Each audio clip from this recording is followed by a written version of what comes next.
Welcome to the Elementor Pro. I'm Jared, and today we're going to talk about 5 ways to make sure that your pages load fast.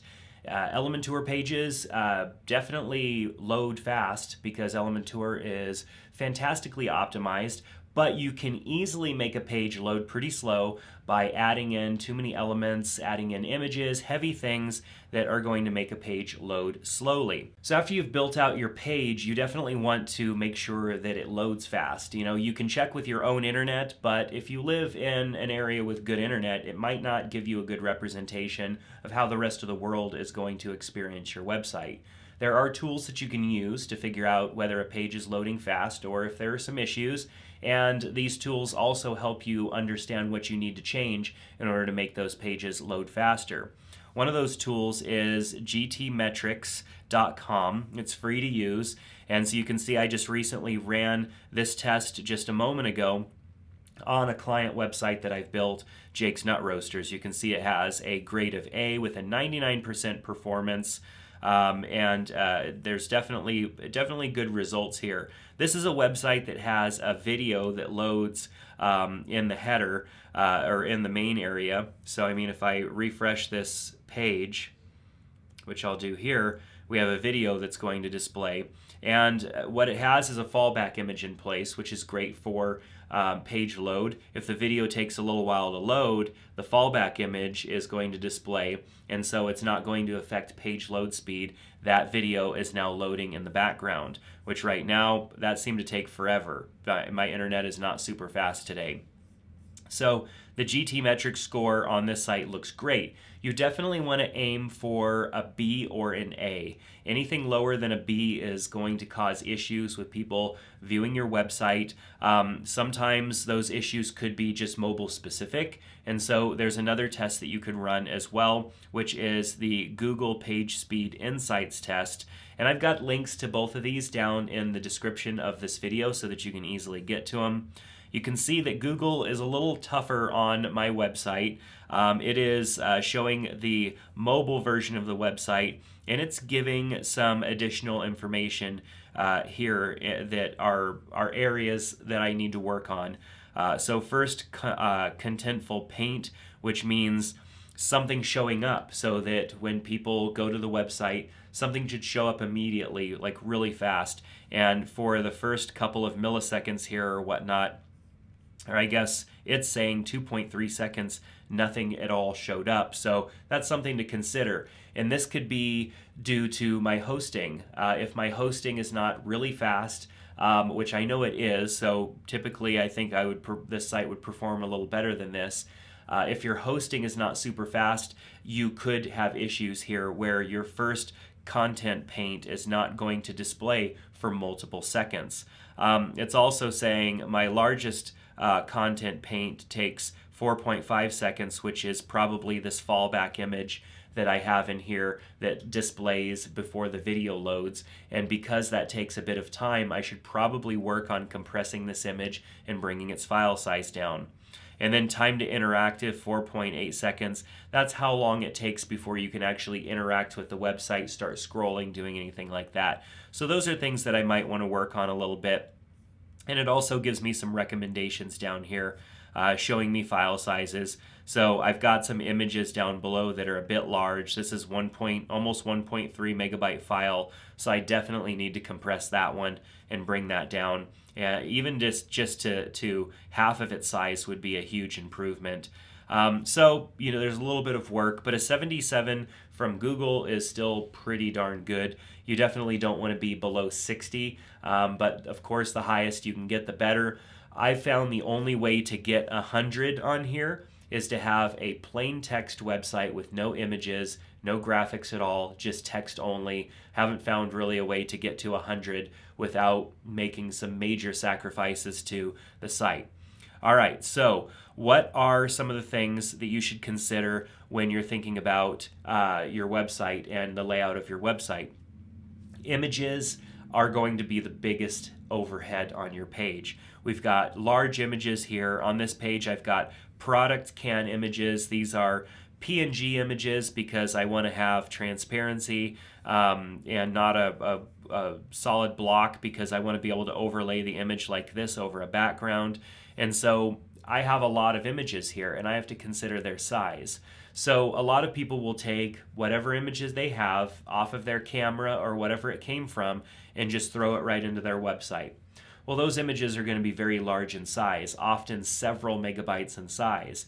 And when you stack several images on a page that have a good 2, 3, 4 megabytes in size, that is a lot that has to load before somebody can actually view that page. So you have to consider the size that that image is on the page. I don't need an image that is 2, 3, 4 megabytes in size on this page because these images here of the cans are relatively small. Even this image here is not that large. This, is probably, I would say, not even 500 pixels in height. And so with that, I can downsize these images significantly. That doesn't need to be any higher resolution or size than 500 pixels. And so loading that image into this position on this page in 2000 pixels is really just wasting time because it's only going to be displayed at 500. And so I want to make sure that I'm cropping my images accordingly, which is going to save on file size. So consider that. You definitely could use something like Adobe Photoshop to crop images and bring them down in size. There are a lot of other tools as well. Pretty much all computers these days come with some form of a software on them that will allow you to crop and compress images. An image like this size right here, this can of buffalo almonds, I would want to be well under 500 kilobytes in size. I would probably want it to be closer to 150 kilobytes in size. Now, I know for a fact, because this is the offender, that if I go and look at this image, and you can see it's quite large, and let me see if I could see how big it is. It is 1200 pixels in height and 650 wide. So it's more than twice the size that it needs to be for this section. So that's an optimization that I could make to this page to make it load faster. I could take that image, put it in Photoshop, crop it down to 500 pixels, and then re-upload it and put it right back in that position, and I'm going to improve page load speed right there. Quality and quantity also come into a factor. You want to make sure that your images are nice and sharp and that they're not blurry because you compress them so much, which is why I recommend using better compression tools like Adobe Photoshop. But you also want to make sure that you're not using too many images on your page. I feel like this page has a good amount of images and it's not over the top. There's a lot of images. There's a lot of visuals on this page. There's all of these can images. There's once again the can image. There's this background image. Up here, there's the fallback image, but there's also a video that loads and plays once before that fallback image is displayed. And then I have these 4 images down here below that are cropped to size. I'm going to go ahead and open the image in a new tab just to make sure. So that image, it's 800 by 800, which is definitely larger than it needs to be, but not extremely oversized. I believe this size here is probably 400 pixels or so. Let's just go ahead and test that. Yeah, it's about 420 pixels by 420 pixels. So the actual image is about double the size. I could save some file size there by bringing these images down to the exact size that they need to fit this area. So image quality and image size are definitely factors, and then not having so many images on your page that it becomes a massive effort to load that entire page. You also want to consider limiting the elements that you can add to the page from Elementor. If you've added in Elementor add-ons, such as Essential add-ons for Elementor, Ultimate add-ons, any of those that I've talked about in some videos and I talk about in my Elementor course, those things have JavaScript that have to load. There's animations and different things that are happening that have to load. So there's a lot more code that has to be processed when the browser loads. Notice that I don't really have anything here other than this being an image carousel, and it's an image carousel that fits all the images across, so there's no clicking to zoom to the next ones. So there's nothing other than this top hero area being a video. I think it's very easy to get excited because Elementor has a lot of cool elements that you can drop in that do cool things, and we can add these cool like zoom effects down to the next section and all of that stuff. But I'm sure you've been on websites like that that just seem sluggish because of it. Don't go overboard on the cool elements and the crazy things that you can do in Elementor unless you have a page that doesn't have a lot of other images and other heavy things. Keep in mind that, once you add those things, it's probably the best thing to do is go and run a scan with GTMetrix and run a scan with Page Speed Insights just to make sure that the elements that you've added to the page have not slowed down the page too much. You can definitely do that and get carried away with cool Elementor elements that end up slowing down your page. The third thing is having a page that's too long. A lot of times we think, we've got to put all this information on a page, and we end up having an extremely long page.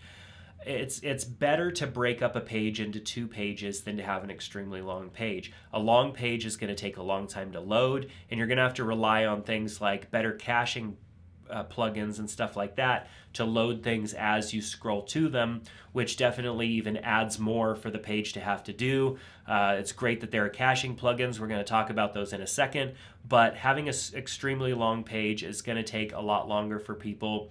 People tend to scroll, especially if they're on a mobile device. They may fling down the page and it's just struggling to load as they're scrolling down the page so fast. So you want to be careful there making a page too long.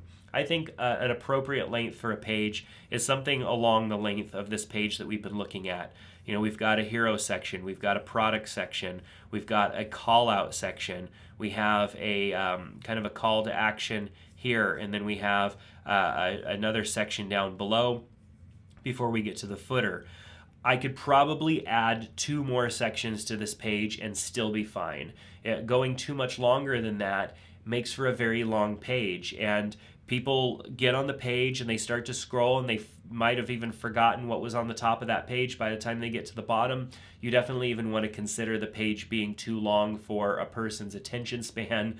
It's better to have a page that launches people to another page than it is to have an insanely long page. I think it helps with load time, but it also helps with the overall experience that a person has when they are on your website. So now we're going to talk about caching options. There are plugins that allow the page to load in different ways and also helps with page load times. Caching plugins help with that.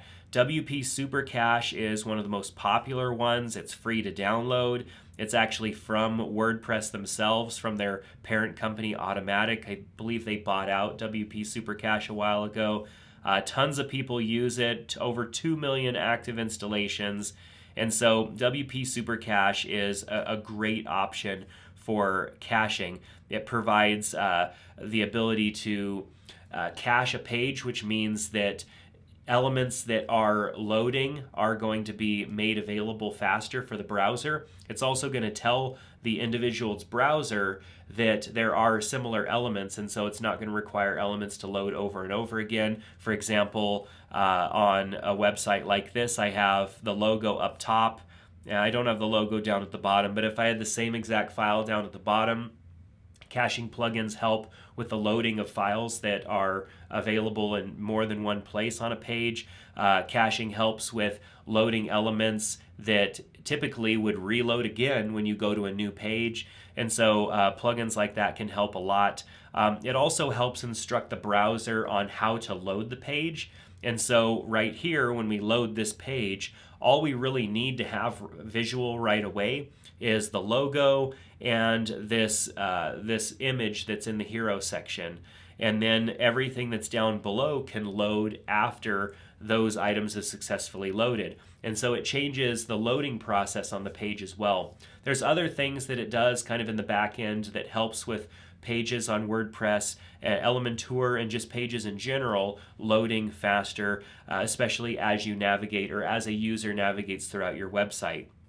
So WP Super Cache is a great option if you don't want to pay for a solution. However, if you want something that is superb, that is absolutely fantastic, and it's what I use on most of my websites, such as this Jake's website, which is the reason that it has an A and the reason that it has a 77, which I wish it was a little higher, and I'm definitely going to make it higher. but I use WP Rocket. WP Rocket does have a cost.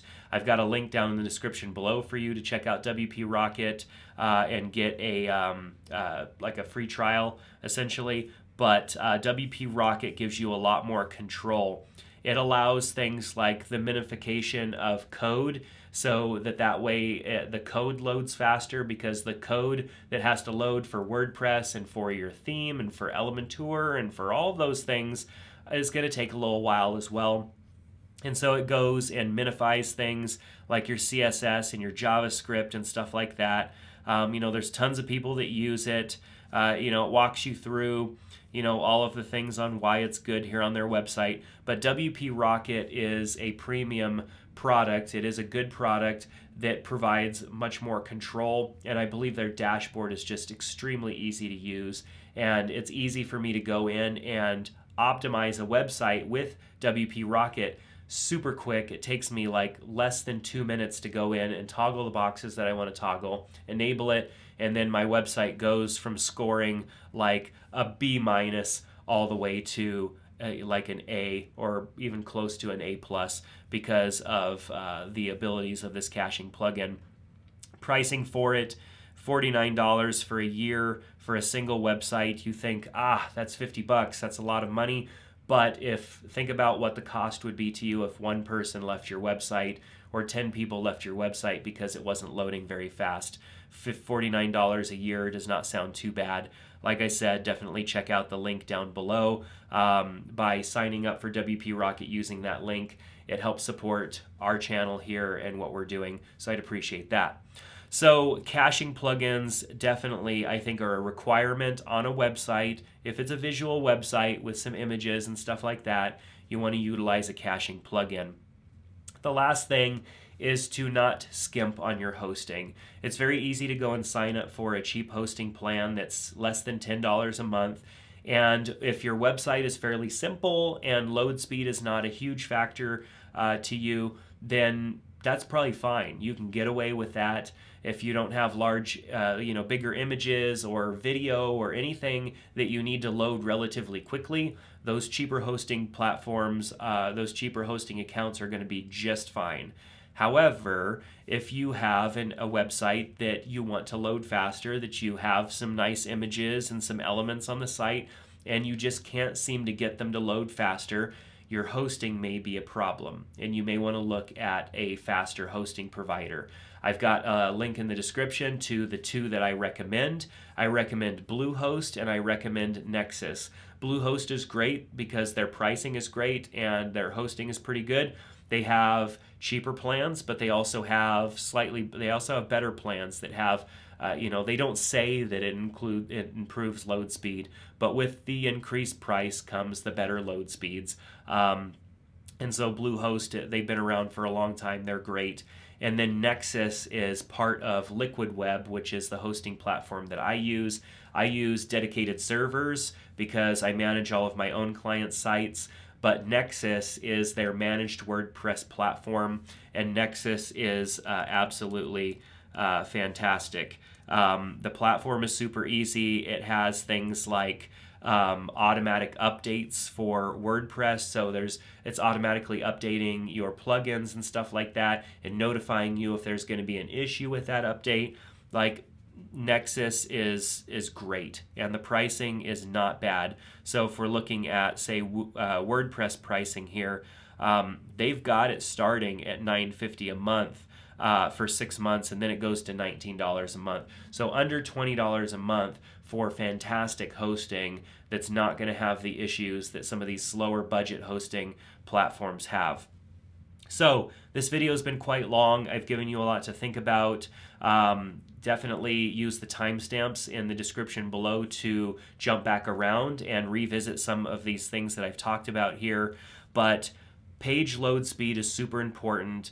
Google pays attention to this as a ranking factor to how well they're going to rank your website, and it also is a major factor in how long somebody's going to spend on your web page. So make sure page load speed is taken care of. definitely check out my Elementor course, which walks you through everything you need to know about using Elementor. Subscribe to the YouTube channel here so you can be notified when we put out new Elementor videos, which we do 3 times a week, so don't miss that. And sign up for our Elementor newsletter down in the description below so you can be notified when we've got new videos, when we've got new tips and new resources for you as an Elementor user. But that's going to do it for today. Thanks so much, and we'll see you back in the next video.